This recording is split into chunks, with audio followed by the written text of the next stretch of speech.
ഒരു കട്ടൻ ചായയൊക്കെ കുടിച്ചു കഴിഞ്ഞ് വൈകുന്നേരത്തെ പരിപാടികളൊക്കെ തുടങ്ങിയേക്കാന്ന് വിചാരിച്ച് വന്നിരിക്കണേ ഇരിപ്പാട്ടോ. പിള്ളേരെ രണ്ടുപേരെയും പാർക്കിലേക്ക് വിട്ടു. വൈകുന്നേരം ഒരു 6 മണിയായിട്ടുണ്ട്. 5:30 ആകുമ്പോഴത്തേക്കും അവർ റെഡിയായി പാർക്കിൽ പോയി. ഒരു 8 മണിയൊക്കെ ആകുമ്പോഴത്തേക്കും അവർ തിരിച്ച് കയറി വരുള്ളൂ കേട്ടോ. കുട്ടീസിനാണെങ്കിൽ ഡ്യൂട്ടിയിലാണ്. അപ്പോൾ ഞാൻ വിചാരിച്ചു നമുക്ക് സ്വസ്ഥമായിട്ട് സമാധാനമായിട്ട് പണികൾ ചെയ്യാമല്ലോ. ശരിക്കും പറയുവാണെങ്കിൽ വീട്ടിൽ ആരും ഇല്ലാത്തപ്പം വീട്ടുജോലികൾ ചെയ്യാനാണ് എനിക്കിഷ്ടം. കാരണം എന്താണെന്ന് വെച്ച് കഴിഞ്ഞാൽ നമുക്ക് ഇഷ്ടം പോലെ ഓടി നടന്ന് എല്ലാം വലിച്ചു വാരി പുറത്തിട്ട് നമുക്ക് വേണ്ടതുപോലെ എല്ലാം ചെയ്യാൻ പറ്റും. ഇവിടെ ആൾക്കാരുണ്ടെങ്കിൽ അവരെ അങ്ങോട്ട് മാറ്റിയിരിക്കടാ, ഇങ്ങോട്ട് മാറ്റിയിരിക്കടാ, അവിടെ ചവിട്ടലേടാന്നൊക്കെ പറഞ്ഞ് നമ്മൾ പുറകെ നടക്കണം. അപ്പോൾ തന്നെയാണെങ്കിൽ പരിപാടികൾ പെട്ടെന്ന് തീരുകയും ചെയ്യും. നമുക്ക് ഇഷ്ടമുള്ളതുപോലെ ഇഷ്ടമുള്ള സമയം അനുസരിച്ച് എടുത്ത് ചെയ്യുകയും ചെയ്യാം.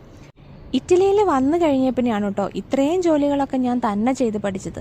എല്ലാവരും ഇങ്ങനെയൊക്കെ തന്നെ ആയിരിക്കും അല്ലേ. നമുക്ക് സ്വന്തമായിട്ടൊരു കുടുംബവും കുട്ടികളും ഒക്കെ ഉണ്ടായി കഴിയുമ്പം നമ്മുടെ റൊട്ടീൻസ് എല്ലാം മാറും. ഞാൻ ചിലപ്പോൾ ഇരുന്ന് ആലോചിക്കാറുണ്ട് കേട്ടോ, ചെറുപ്പത്തിലൊക്കെ നമ്മുടെ വീട്ടിൽ എല്ലാവരും കൂടി ചെയ്തുകൊണ്ടിരുന്ന പണികളൊക്കെ ഇപ്പോൾ നമ്മൾ തന്നെ ഒറ്റയ്ക്കാണ് ചെയ്യുന്നത്. എന്നാലും അതൊക്കെ നമ്മൾ ചെയ്ത് തീർക്കുന്നുണ്ടല്ലേ.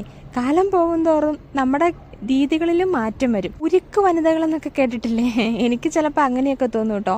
എൻ്റെ വല്യമ്മച്ചി കുഞ്ഞു നടന്നു കഴിഞ്ഞപ്പോൾ എന്നോട് പറയുമായിരുന്നു, നമ്മൾ ഒരു കാര്യത്തിന് നോ പറയരുത്, എല്ലാ കാര്യങ്ങളും എന്നെക്കൊണ്ട് ചെയ്യാൻ പറ്റുമെന്ന് ചിന്തിക്കണമെന്ന്. ശരിക്കും പറഞ്ഞു കഴിഞ്ഞാൽ അത് സത്യമായ കാര്യമാണ് കേട്ടോ. നമ്മൾ ഏത് കാര്യവും അതൊന്ന് നോക്കാം, ഇത് ചെയ്ത് നോക്കാം എന്ന് ചിന്തിക്കുവാണെങ്കിൽ നമ്മളെ കണ്ടത് സാധിക്കും. ജീവിതത്തിൽ അനുഭവങ്ങളിലൂടെ പഠിച്ചെടുത്ത കാര്യങ്ങളാണ് കേട്ടോ ഇതൊക്കെ. ഇവന്മാരുടെ റൂമുകളൊക്കെ ഒന്ന് ക്ലീൻ ചെയ്ത് പഴയ ബുക്കുകളൊക്കെ ഒന്ന് പൊടി തട്ടിയെടുത്ത് പുതിയതെല്ലാം ഒന്ന് സെറ്റ് ചെയ്യണമെന്ന് ആലോചിച്ചിരിക്കാൻ തുടങ്ങിയിട്ട് കുറേ ദിവസങ്ങളായി. ഇതിനൊന്നും ഇതുവരെ സമയം കിട്ടിയിട്ടില്ല. അപ്പോൾ ഞാൻ വിചാരിച്ചു എന്തായാലും വെക്കേഷൻസൊക്കെ തീരാറായി. ഇനിയിപ്പോൾ സെപ്റ്റംബർ ആകുമ്പോഴത്തേക്ക് സ്കൂളും തുറക്കും. എന്നാൽ പിന്നെ ആ പരിപാടി ഒന്ന് കഴിഞ്ഞേക്കാന്ന് ഓർത്തുകൊണ്ട് അത്തേ പോയി ഒന്ന് പിടിച്ചതാ. പക്ഷെ തൊട്ടപ്പോഴാണ് മനസ്സിലായത് കൈ പൊള്ളൂന്ന്. വേറൊന്നുമല്ല, ഒരു നല്ല പണിയുണ്ട്. അപ്പോൾ അത് ഞാൻ വേറൊരു ദിവസത്തേക്ക് മാറ്റി വെച്ചിട്ടുണ്ട് കേട്ടോ. ഇന്നിപ്പോൾ ആ പണിക്ക് പോയി കഴിഞ്ഞാൽ വേറെ പരിപാടികളൊന്നും നടക്കത്തില്ല.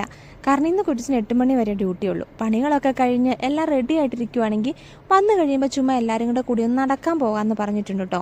നമുക്ക് ഈ സമ്മർ കാലഘട്ടത്തിലെ ഈ കാര്യങ്ങളൊക്കെ നടക്കത്തുള്ളൂ. തണുപ്പ് തുടങ്ങി കഴിഞ്ഞു കഴിഞ്ഞാൽ ഉച്ച കഴിഞ്ഞോ അല്ലെങ്കിൽ വൈകുന്നേരങ്ങളിൽ പുറത്തേക്ക് ഇറങ്ങണ ചിന്തിക്കേ വേണ്ട. കാരണം അത്രയ്ക്കും തണുപ്പായിരിക്കും കേട്ടോ. എന്നാൽ പിന്നെ ശരി, പിന്നെ കാണാവേ.